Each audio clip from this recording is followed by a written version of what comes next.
Bienvenue dans cette nouvelle édition du Morning News. Au sommaire, Abdelmajid Tebboune élu président dès le premier tour de l'élection présidentielle en Algérie. Il a obtenu 58,15% des suffrages selon les résultats annoncés par l'autorité nationale indépendante des élections. Les drapeaux sont en berne au Niger. Un deuil national de 3 jours a démarré ce vendredi en hommage aux victimes de l'attentat d'Inates, des victimes qui ont toutes été décorées à titre posthume. Et puis, le Nigeria fait tomber les barrières de la libre circulation des personnes. L'adoption du visa à l'entrée pour les Africains est annoncée dès janvier 2020. Les urnes ont rendu leur verdict en Algérie. Selon l'autorité nationale des élections, Abdelmajid Tebboune, ancien ministre puis chef du gouvernement de l'ex-président Abdelaziz Bouteflika, a été élu président de la République. Âgé de 74 ans, il a recueilli 58,15% des suffrages lors de la présidentielle de ce 12 décembre. Un non-événement selon le mouvement Irak qui maintient la pression. Aïssa Toubari. Abdelmajid Tebboune, élu président de l'Algérie. Selon l'autorité nationale indépendante des élections, l'ex-premier ministre a récolté 58,15% des voix à l'issue du premier tour qu'il opposait à 4 autres candidats. Favori, il remporte ce scrutin dans un contexte de vives tensions qui ont émaillé la journée du jeudi 12, jour du vote, dans plusieurs villes du pays. Donc ça montre que les radicaux du Hirak, le mouvement de contestation, qui appelait à un boycott, cette tendance antidémocratique, n'a pas été écoutée par les Algériens. Le taux de participation, on s'attendait à ce qu'il soit très très faible. Il y a une partie des Algériens, quelle que soit leur contestation de ce qu'ils appellent le système, ont accepté cette solution à la fois politico-constitutionnelle. Seuls 39,93% des inscrits ont voté au premier tour, soit un taux de participation de 41,13%, le plus faible de toutes les présidentielles pluralistes de l'histoire du pays. Au total, ce sont 9,6 millions d'électeurs qui ont voté sur 42 millions d'inscrits. L'évolution à venir dépend de la capacité du nouveau président à engager un vrai dialogue avec le Hirak. La question qui se pose, est-ce qu'il y aura une véritable volonté politique qui résulterait de la concertation entre l'état-major et le nouveau président pour amener l'Algérie définitivement vers une vraie démocratie et non pas une démocratie facile. Le nouveau président de l'Algérie, Abdelmajid Tebboune, 74 ans, issu de l'ancien régime, était considéré comme l'un des plus proches du président déchu, Abdelaziz Bouteflika. Le Hirak, mouvement de contestation populaire, demande le changement de système et cela depuis 43 semaines. Les résultats définitifs seront proclamés par le Conseil constitutionnel entre le 16 et le 25 décembre 2019. Sachez que suite à l'annonce de ce résultat, une marée humaine a envahi le centre d'Alger pour conspuer le nouveau chef de l'État. Des manifestations similaires ont eu lieu dans d'autres villes du pays, telles que Constantine, Tizi Ouzou ou encore en Kabylie. Comment se porte la République du Congo? Eh bien, le président Denis Sassou Nguesso prononcera le mardi 17 décembre 2019 à partir de 10h son traditionnel discours sur l'état de la nation devant le Parlement réuni en congrès. Les volets économiques et sociaux sont particulièrement attendus dans un contexte difficile marqué par le problème de pension des retraités ou des bourses des étudiants. Le défi environnemental ne sera pas en reste au moment où le pays fait face à des précipitations de plus en plus abondantes. La plus belle des morts est la mort pour sa patrie, les armes à la main. Ce sont les mots du président nigérien Mahamadou Issoufou qui a rendu un vibrant hommage aux 71 soldats tués lors de l'attaque contre la garnison d'Inates. Une cérémonie émouvante en présence de tous les partenaires militaires du Niger et au cours de laquelle le commandant Anoutab a été élevé au grade supérieur de lieutenant-colonel. Les 70 autres victimes, quant à elles, ont toutes été élevées au grade supérieur. On fait le point tout de suite dans ce reportage de Sadou Alizé Mokhtar, notre correspondant à Niamey. Le Niger a enterré ce 13 décembre dans l'émotion ces 71 soldats tombés sur le champ d'honneur à Inates, région de Tillabéri. La cérémonie des obsèques nationales en leur hommage a eu lieu en présence du président Issoufou Mahamadou sur le tarmac de l'escadrille nationale de Niamey. Ces militaires morts pour leur pays ont été décorés et élevés au grade supérieur à titre posthume. Lieutenant-colonel Hassan Anoutab, tes 70 soldats et toi, avez fait acte de courage. C'est en cela que votre mort est glorieuse. La nation entière est fière de vous.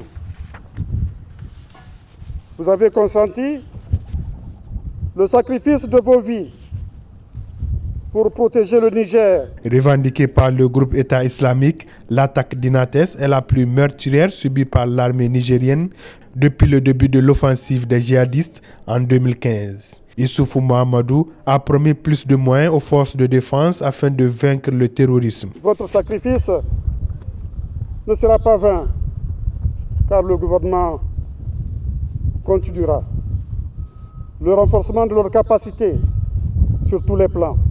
Pour rappel, l'attaque s'est produite mardi 10 décembre en fin d'après-midi dans la garnison d'Inates, une localité se trouvant à 5 km de la frontière malienne, non loin d'une zone connue pour abriter de nombreux combattants djihadistes, située à près de 250 km au nord de la capitale Niamey. Un deuil national de 3 jours qui a commencé ce vendredi a été décrété. Voilà qui vient mettre fin aux spéculations. Le PDCI, Parti démocratique de Côte d'Ivoire de l'ancien président Henri Konan Bédié et le Front populaire ivoirien de l'ancien président Laurent Gbagbo présenteront bel et bien des candidats à la présidentielle d'octobre 2020 en Côte d'Ivoire. L'annonce a été faite lors d'une conférence de presse ce jeudi. Reste à savoir sur qui se porteront leurs choix. Pour l'heure, cette élection s'annonce donc très disputée. Le président sortant Alassane Ouattara entretient quant à lui depuis plusieurs mois le mystère sur une éventuelle candidature. Sa décision sera annoncée en 2020. Plus rien ne doit se faire en Afrique sans la participation du peuple. C'est ce que préconisent les membres de l'initiative Souveraineté, Dignité et Paix, lancée ce 12 décembre à Ouagadougou. Cette coalition d'organisations de la société civile revendique une pleine souveraineté africaine et prône de facto le refus de toute forme de diktat extérieur. Explication dans ce reportage de Jean-Paul Ouedraogo, notre correspondant au Burkina Faso.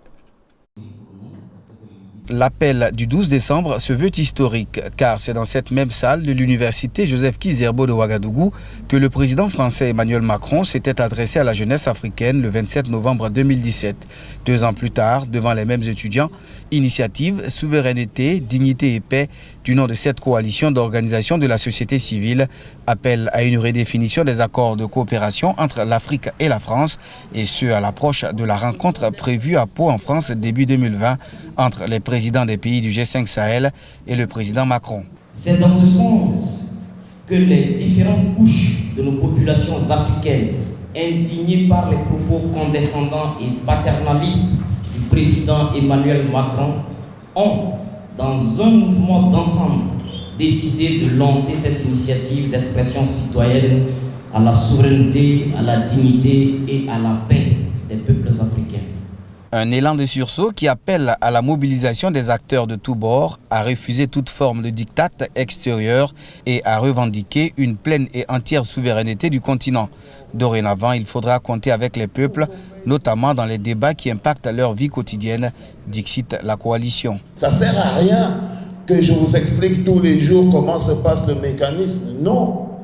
Ce qui est important, c'est comment c'est qu'on sort de là. Parce que vous êtes la génération qui va devoir nous sortir de là. Nos dirigeants ont une légitimité qui n'est pas la légitimité du peuple. C'est pour ça que vous pouvez crier et ils n'entendent pas, parce qu'au fond, ce n'est pas vous qui les avez élus. L'initiative est conjointement portée par au moins 5 pays du G5 Sahel. Plusieurs manifestations entrant dans le cadre de l'appel de Ouagadougou seront organisées les jours prochains sur une bonne partie du continent, annonce la coalition. Une rencontre des initiatives souveraines est également annoncée à Pau, ville symbolique pour la révolution au Burkina Faso du capitaine Thomas Sankara. Qu'est-ce qui se joue au Palais des Verts de Ngouakélé au Cameroun? Une session extraordinaire convoquée par le président Paul Biya s'est ouverte ce vendredi à l'Assemblée nationale. L'ordre du jour de ces travaux n'a pas été officiellement communiqué, mais selon certains observateurs, elle devrait porter notamment sur l'adoption du statut spécial à donner aux régions anglophones. Notons que cette session parlementaire intervient plus de 2 mois après la tenue du grand dialogue national qui visait à trouver des solutions pour mettre un terme à la crise anglophone qui dure depuis 3 ans. Elle doit durer au minimum 15 jours. Les frontières du Nigeria s'ouvrent à la libre circulation des personnes. Les détenteurs d'un passeport africain pourront dès janvier 2020 obtenir un visa à leur arrivée dans le pays. Une annonce du président Muhammadu Buhari saluée par certains mais qui laisse perplexe certains observateurs. Les détails avec Siablo Victoria Sedi. Comme l'Éthiopie en 2018, le Nigeria va accorder à partir de janvier 2020 le visa d'entrée à l'arrivée aux Africains. Auparavant, ceux-ci devaient faire une demande à l'avance dans les ambassades ou consulats nigérians, démarche qui sera supprimée. Le président Muhammadu Buhari l'a annoncé lui-même sur son compte Twitter le jeudi 12 décembre, estimant que cela montre l'engagement du Nigeria en faveur de la libre circulation des Africains en Afrique. Le Nigeria est déterminé à soutenir la libre circulation des Africains en Afrique. Lors du forum d'Assouan en Égypte, j'ai annoncé qu'en janvier 2020, nous commencerons à délivrer des visas au point d'entrée au Nigeria à toutes les personnes titulaires d'un passeport de pays africains. L'initiative s'inscrit dans la droite ligne de la zone de libre-échange continentale dont l'objectif majeur est de faciliter le déplacement et le commerce intra-africain. Mais des observateurs restent sceptiques sur la bonne volonté du Nigeria, lui, dont les frontières terrestres sont encore fermées, avec un impact sérieux sur l'économie de ses voisins, comme le Bénin et le Niger. La vulnérabilité des frontières nigériennes peut justifier une telle décision politique. Mais ce qui reste dommage, parce qu'une telle mesure reste contre-productive. Le Nigeria n'est plus aujourd'hui un pays d'immigration, mais plutôt un pays de transit. Le Nigeria ne peut pas en aucun cas persister dans cette position, parce que les retombées déjà au niveau des douanes nigériennes se font ressentir. La mesure est sans doute une très bonne occasion de promouvoir la destination Nigeria, première économie d'Afrique et premier marché du continent avec 190 millions d'habitants. Car, en dépit de ses énormes potentialités, le secteur touristique a longtemps été affaibli par l'insécurité. Le Maroc se cherche un nouveau modèle de développement. Une commission spéciale a été mise sur pied en ce sens. Commission composée de 35 membres nommés ce 12 décembre par le roi Mohamed VI.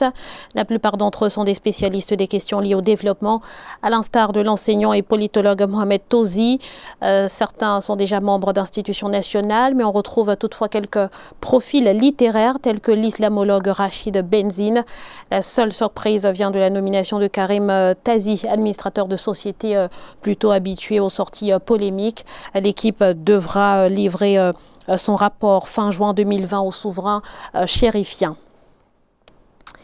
L'ananas du Bénin veut se faire une place sur les tables européennes, une ambition à portée de main grâce à la qualité du fruit, mais aussi et surtout grâce à l'adoption de bonnes pratiques agricoles. 4 entreprises d'exportation ont d'ailleurs d'ores et déjà obtenu leur certificat global GAP. Explication dans ce reportage de Lefti Ounou, notre correspondant à Cotonou. Principale culture fruitière au sud Bénin, l'ananas est produit, transformé en produits dérivés et exporté dans la sous-région et à l'international. Betty Gedegbe Makos, promotrice de l'entreprise Les Fruits Tiou, située à Alada dans le département de l'Atlantique, s'investit dans l'exportation de l'ananas frais vers l'Europe et la transformation. Elle exporte par semaine 6 tonnes d'ananas frais biologiques. En matière de transformation de l'ananas, nous transformons 23 tonnes d'ananas jour et pour l'obtention de 12 000 litres de jus par jour. Les acteurs de la filière ananas du Bénin adoptent les bonnes pratiques agricoles. À l'instar de nombreux exportateurs et entreprises de production et d'exportation comme les fruits Tiou, Saveurs du Bénin, les délices fruits du Bénin, Jean-Xavier Satola, promoteur de l'entreprise Fruits d'Or, a œuvré pour avoir la certification globale GAP afin d'accroître l'exportation vers l'Europe. Ça montre que nous avons de bonnes pratiques agricoles et que les gens peuvent consommer nos produits sans souci. C'est eux qui ouvrent la voie. Et aujourd'hui, leur exemple sert pour les autres producteurs qui peuvent aussi savoir que tout producteur du Bénin peut être certifié Global GAP s'il a la même détermination. Au Bénin, la filière ananas a connu une crise liée à l'exportation de l'ananas traité à l'étéphon en 2016. L'équivoque a été levé sous la houlette de l'organisation Partner for Development PFD en 2017. A noter que l'ananas contribue à hauteur de 4,3% du PIB agricole et 1,2% du PIB global du pays. C'était le journal de la rédaction. Merci pour votre fidélité. Restez sur Africa 24, l'information continue.